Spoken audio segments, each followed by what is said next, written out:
गांव का नाम था अमरपुर। ये गांव चारों तरफ खेतों से घिरा हुआ था। दिन में सब कुछ बिल्कुल सामान्य लगता था, लेकिन जैसे ही सूरज ढलता गांव के लोग अपने दरवाजे बंद कर लेते थे, क्योंकि गांव के आखिरी छोर पर एक पुराना पीपल का पेड़ था जिसे सब लोग मनहूस मानते थे। कहते थे उसके नीचे बैठने वाला ज्यादा दिन जिंदा नहीं रहता। शाम होने वाला है, जल्दी जल्दी जाकर घर का दरवाजा खिड़की बंद करो। हाँ बेटा, हम लोग जा रहे हैं। तुम भी जल्दी भागकर अपने घर जाओ और सारे खिड़की दरवाजा बंद कर लो। एक दिन शहर से 4 लोग गांव आए, 3 लड़के और एक लड़की, डरावनी जगहों पर वीडियो बनाने के लिए। उनके नाम थे आदित्य, करण, नील और पूजा। उनका मकसद था गांव के पीपल के बारे में सच जानना। गांव वालों ने बहुत मना किया, लेकिन ये लोग नहीं माने। अरे मूर्खों, उस पीपल के पेड़ के पास जाना यानी अपने मौत का बुलावा देना। तुम लोग का भला इसी में है कि तुम लोग लौट जाओ अपने शहर। रात के 11 बजे चारों कैमरा और टॉर्च लेकर पीपल के पास पहुंचे। चारों तरफ घना अंधेरा, हवा में अजीब सी ठंडक। नील ने मजाक में कहा, लगता है भूत आज छुट्टी पर है। अचानक पीछे से किसी के चलने की आवाज आई। पूजा डर गई। कैमरा अपने आप बंद हो गया। बैटरी अचानक गिरने लगी, पेड़ की डालियां हिलने लगी और तभी पीपल के तने पर हाथों के निशान उभर आए, जैसे कोई अंदर से बाहर निकलना चाहता हो। पूजा ने चीखते हुए इशारा किया।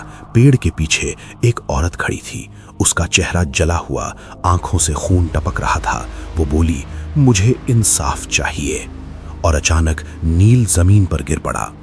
तीनों नील को उठाकर भागे।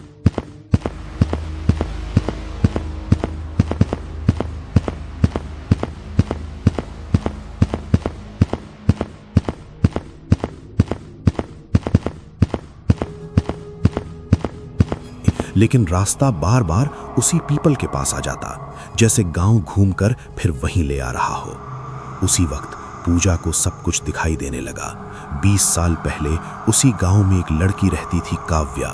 उसकी शादी जबरन तय कर दी गई थी। वो किसी और से प्यार करती थी।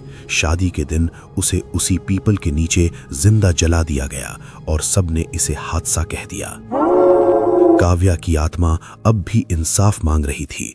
जो भी उस रास्ते से जाता उसे अपने साथ खींच लेती, ताकि गांव वालों को उनका पाप याद रहे। खतरनाक योजना।